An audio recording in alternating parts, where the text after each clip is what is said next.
जनाब मती आपकी तरफ आते हुए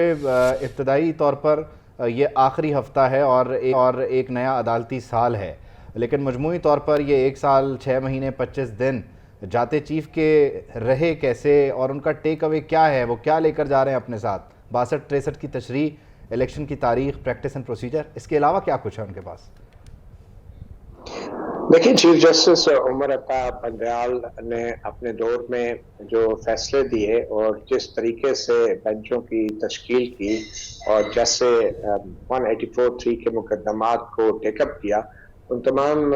फैसलों की वजह से सुप्रीम कोर्ट में एक तकसीम पैदा हुई। और वो तकसीम को हम देख सकते हैं कि वो ग्रुपों की सूरत में, या अगर कुछ लोग उन्हें धड़ा कहते हैं, वो भी हमारे सामने है। मगर सबसे अहम चीजें ये रही कि जस्टिस उमर अता बंदयाल ने चीफ जस्टिस बनने से पहले ही कुछ ऐसे फैसले दिए और कुछ ऐसे मामलात पे वो पेश रहे जिसकी वजह से एक खास किस्म की कशीदगी सुप्रीम कोर्ट में मौजूद थी। और उसकी एक मिसाल जस्टिस काजी फायज ईसा के खिलाफ जो एक सदाती रेफरेंस था, जिसके अंदर उनके ऊपर इल्जाम था कि उन्होंने अपने अहलिया के अहसासों को छुपाया है, और फिर उसके बाद करप्शन के इल्जामात तक बात गई। तो उन मामलात में भी जस्टिस उमर अता बंदयाल ने जो फैसले लिखे वो अब भी रिकॉर्ड का हिस्सा हैं। और मेरे ख्याल में जिस तरीके से एक साथी जज को कटहरे में खड़ा किया गया, उनकी अहलिया को खड़ा किया गया, और फिर जिस तरीके से उनकी अहलिया को साथ जो सवाल जवाब हुए कमरा अदालत में,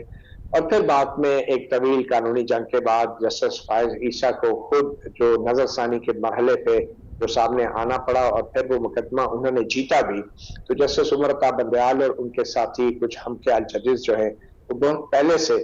मतनाज़ा हो चुके थे अपने फैसलों की वजह से, अपनी पॉलिसियों की वजह से। और फिर जब वो चीफ जस्टिस बने, मुतनाज़ तरीन कहा जाए अगर इस शख्सियत को, तो ये भी कहना ठीक होगा? देखिए, मुतनाज़ा तो रहे हैं वो, और मुतनाज़ा तरीन हम इस लिहाज से भी कह सकते हैं कि चीफ जस्टिस उमर अता बंदयाल के दौर में जो जजेस के इख्तिलाफात हैं वो जिस तरीके से खुल के सामने आए, उन इख्तिलाफात की एक झलक हमें बेंचों की तश्कील से लेके सुप्रीम कोर्ट के फैसलों में भी नजर आती रही है। और अगर आपको याद हो तो जो इमरान खान है केस में उनको सादिक और अमीन करार देने वाले बेंच में भी जस्टिस उमर अता बंदयाल मौजूद थे। और उसके बाद बहुत सारे दूसरे फैसले थे जो जस्टिस उमर अता बंदयाल और उनके साथी जजों ने किए, जिनका बराह रास्त फायदा जो है या तो तहरीक इंसाफ को मिलता था या फिर इमरान खान को मिलता था। तो ये कहना कि चीफ जस्टिस उमर अता बंदयाल का दौर इंतहाई मुतनाज़ा रहा है, ये बिल्कुल दुरुस्त होगा। बल्कि अगर मैं ये कहूँ कि जितना नुकसान चीफ जस्टिस उमर अता बंदयाल के दौर में सुप्रीम कोर्ट की यकजहती को पहुंचा है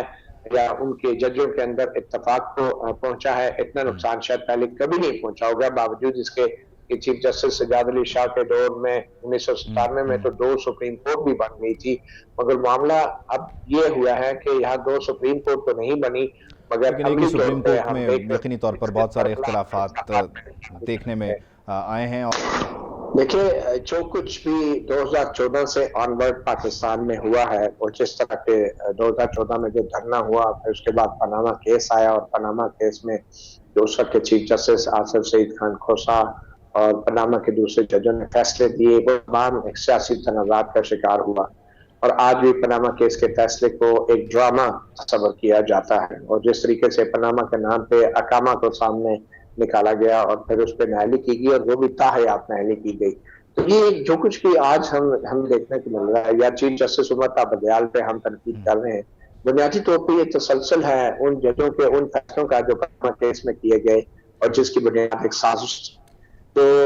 चीफ जस्टिस उमर अता बंदयाल ने जो कुछ भी किया वो सिर्फ बतौर चीफ जस्टिस नहीं किया, उससे पहले वो जज भी रहे हैं, और उन्होंने जो कुछ भी किया उन तमाम इक़दामात को एक किस्म का कवर अप करने के लिए और तहफ़्फ़ुज़ देने के लिए किया गया।